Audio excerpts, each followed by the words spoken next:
Social media पर पिछले दिनों एक वीडियो काफी वायरल हुआ। यह वीडियो आईएएस की तैयारी कराने वाली कोचिंग संस्था विजन आईएएस का है। इसमें एक महिला फैकल्टी भारतीय उपमहाद्वीप में शुरू हुए भक्ति आंदोलन के इतिहास के बारे में बता रही हैं। ट्विटर पर इस वीडियो को कई लोगों ने शेयर करते हुए इसे हिंदू फोबिक, हिंदू विरोधी और इस्लामी प्रोपेगेंडा फैलाने वाला बताया है। विजन आईएएस के एक अन्य वीडियो से पता चलता है कि इस ट्यूटर का नाम स्मृति शाह है। इस संस्थान में वो सोशियोलॉजी और भारतीय समाज की फैकल्टी हैं। सोशल मीडिया पर वायरल हुए वीडियो में स्मृति शाह क्लास में पढ़ाते हुए कह रही हैं, भक्ति आंदोलन की शुरुआत 7वीं और 8वीं सदी से मानी जाती है, लेकिन इसका उद्देश्य क्या था? असल में कुछ नहीं हुआ था। इस्लाम आ चुका था। इस्लाम काफी उदार था। वह समानता की बात कर रहा था। जाति का कोई सिस्टम नहीं था। अभी आपने न्यूज में एक चेरामन जुमा मस्जिद के बारे में देखा होगा। आपके प्रधानमंत्री ने उसकी एक प्रतिकृति सऊदी किंग को गिफ्ट की थी। यह भारत की पहली मस्जिद है। इसकी स्थापना 7वीं सदी में हुई थी। इस्लाम स्थापित नहीं हुआ था, लेकिन इस्लाम का आना शुरू हो गया था। शाह आगे कहती हैं, उस वक्त इस्लाम उदारवाद की बात कर रहा था। यह किसी भी तरह की रूढ़िवादिता और जाति व्यवस्था से मुक्त थी। इस्लाम की एक खासियत थी जो कहता था ईश्वर के प्रति पूरा समर्पण। वे एक ईश्वर की अवधारणा के बारे में बात कर रहे थे। अगर एक ही ईश्वर है, उसी ने सबको बनाया है, इसका मतलब है कि ईश्वर की नजर में सब बराबर हैं। यह सार्वभौमिक भाईचारे और समानता की बात कर रहा था। इसलिए इस्लाम काफी आकर्षक बन रहा था, खासकर उन लोगों के लिए जो समाज के निचले और अछूत तबके से आते थे।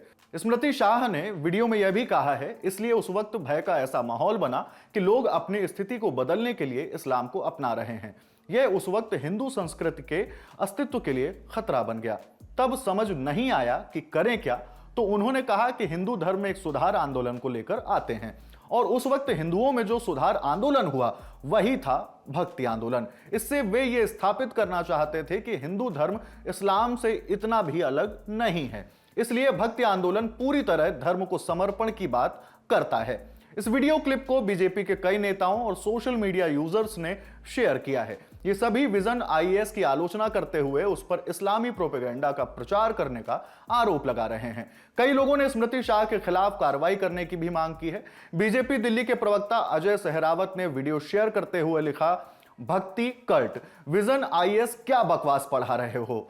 वहीं फिल्म डायरेक्टर विवेक रंजन अग्निहोत्री ने ट्विटर पर लिखा, वाह भाई वाह, विजन आईएएस ब्रेन वॉशिंग की बड़ी बढ़िया दुकान खोली है। धर्मेंद्र प्रधान जी, कृपया इसे नोट करें। क्या आपके मंत्रालय द्वारा दूसरे धर्म की कीमत पर एक धर्म के रेडिकल प्रोपेगेंडा को फैलाने की अनुमति है? सभी भारतीयों को छात्रों के इस ब्रेन वॉशिंग को रोकने में मदद करनी चाहिए। विवाद बढ़ने पर विजन आईएएस ने सफाई देते हुए कहा कि फिलहाल ये वीडियो विजन आईएएस के किसी ऑफिशियल प्लेटफॉर्म पर नहीं है।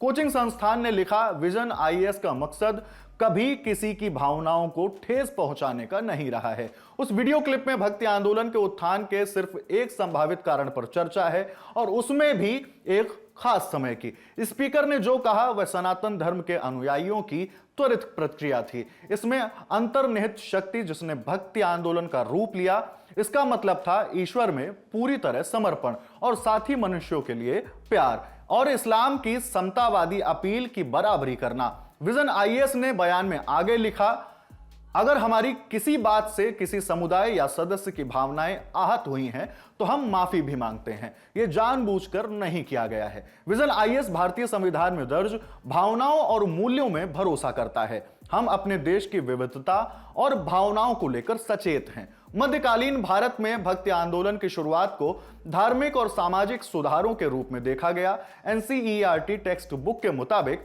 शुरुआती भक्ति आंदोलन दक्षिण भारत में अलवारों और नयनारों के नेतृत्व में हुआ था। वे एक जगह से दूसरी जगह पर भ्रमण करते हुए तमिल में अपने ईश्वर की भक्ति में भजन गाते थे। धर्म के इतिहासकार भक्ति परंपरा को भी दो मुख्य वर्गों में बांटते हैं, सगुण और निर्गुण। सगुण के तहत शिव, विष्णु और उनके अवतार और देवियों की आराधना आती थी, जिनकी मूर्ति के रूप में अवधारणा की गई थी। वहीं निर्गुण भक्ति परंपरा में बिना मूर्ति के निराकार ईश्वर की उपासना की जाती थी। एनसीईआरटी टेक्स्ट बुक में यह भी लिखा है कि भक्ति परंपरा में स्त्रियों और समाज के निम्न तबकों को भी स्वीकृति दी गई थी। इतिहासकारों का मानना है कि अलवार और नयनार संतों ने जाति प्रथा और ब्राह्मणों की प्रभुता के खिलाफ आवाज उठाई थी। इन इतिहासकारों के मुताबिक भक्ति आंदोलन के अनुयायी अलग अलग समुदाय से थे, जैसे ब्राह्मण, शिल्पकार, किसान। इनमें उन जातियों के भी लोग थे जिन्हें अस्पृश्य माना जाता था। खबर आपके लिए लिखी है हमारे साथी साकेत ने। मैं हूं हिमांशु और कैमरे के पीछे हैं जतिन। देखते रहिए दिल लल्लन टॉप। शुक्रिया।